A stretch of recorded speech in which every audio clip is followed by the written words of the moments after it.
When you put your house on the market, you want to sell it quickly and for the best price possible. That's generally the goal.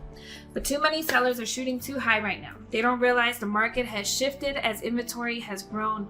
And the side effect is the price cuts are on the rise, but they really don't have to be. Here's why. According to data from Realtor.com in February, price cuts were the highest they've been since February of 2019.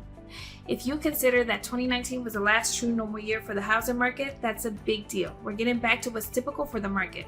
This isn't the same frenzied seller's market we saw a few years ago. You may not get the same price your neighbor did at the height of the pandemic. And that means you may need to reset your expectations, because here's the reality. If you shoot too high and have to lower your price after the fact, you could actually end up walking away with lower offers than if you'd priced it right from the start. So how do you avoid that? You lean on me. A great agent doesn't just pull a number out of thin air. They'll use real data, market trends to make sure your house is priced based on what your specific home is valued at today.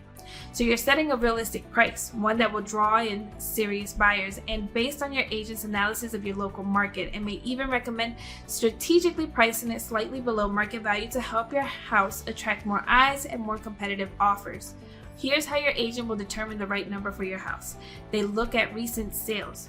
What did similar homes in your area actually sell for? Not list for, sell for.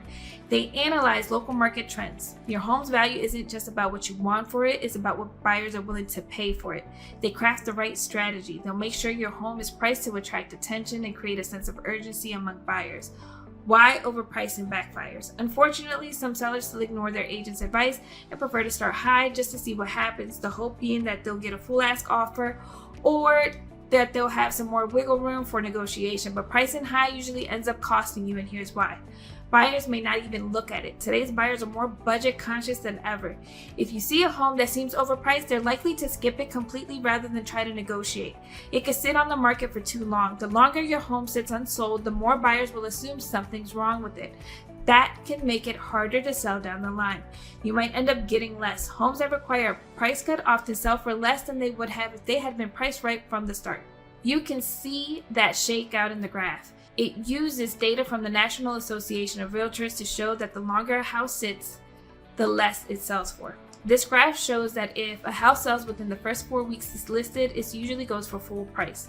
Based on experience, that's what usually happens to homes that are priced at or just below current market value. If it's priced right, buyers will be interested and ultimately willing to pay the asking price, or compete with other buyers and even go over asking. But if a house isn't priced right, it doesn't sell as quickly, and this graph shows that. After the first 4 weeks on the market, the price starts to drop from there. That's because buyers' interest falls off the longer it sits. So it becomes more likely a seller will either accept the lower offer because that's all they have, or opt out to do a price drop to draw people back in. Bottom line, the last thing you want is to list too high. Watch your house sit and then have to drop the price just to get attention. Let's connect so that doesn't happen to you. Want to make sure your home sells quickly and for the best price? Let's go over the right pricing strategy for your house.